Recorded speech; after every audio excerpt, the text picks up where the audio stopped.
આ રવિવાર એટલે આપણા બધાનો ફેવરિટ દિવસ, બરાબર ને? આખું અઠવાડિયું કામ કરીને આરામ કરવા માટે આપણે સૌ રવિવારની રાહ જોતા હોઈએ છીએ. હા, ક્યારેક રવિવારમાં તો મિત્રો અને પરિવાર સાથે ફરવા જવાનું પણ નક્કી કરતા હોઈએ છીએ.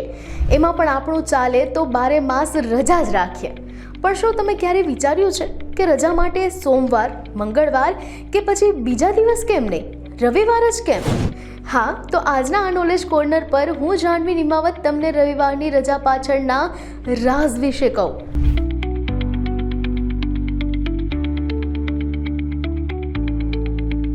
એક રિપોર્ટ અનુસાર રોમન કેથલિક અને પ્રોટેસ્ટેન્ટ ઈસાઈ રવિવારને ભગવાનનો દિવસ માને છે. યુરોપ સહિતના દેશોમાં રવિવારે લોકો ચર્ચ જતા હોય છે. ઈસાઈ ધર્મના લોકો એવું માને છે કે ભગવાને આ દુનિયા 6 દિવસમાં બનાવી અને રવિવારે આરામ કર્યો હતો. આ ઉપરાંત બ્રિટિશ શાસન દરમિયાન ભારતમાં ભારતીયો 7 દિવસ કામ કરતા હતા અને તેમને 1 દિવસના આરામની જરૂર હતી. ત્યારબાદ 1857માં કામદારોના નેતા મેઘાજી લોખંડેએ ભારતીયો માટે રજા લઈને અવાજ ઉઠાવ્યો અને રજા માટે અંગ્રેજો સાથે યુદ્ધ કર્યું હતું. મેઘાજી લોખંડેનું કહેવું હતું કે આરામ કરવા માટે 1 દિવસ તો દરેક નાગરિકોને મળવો જોઈએ.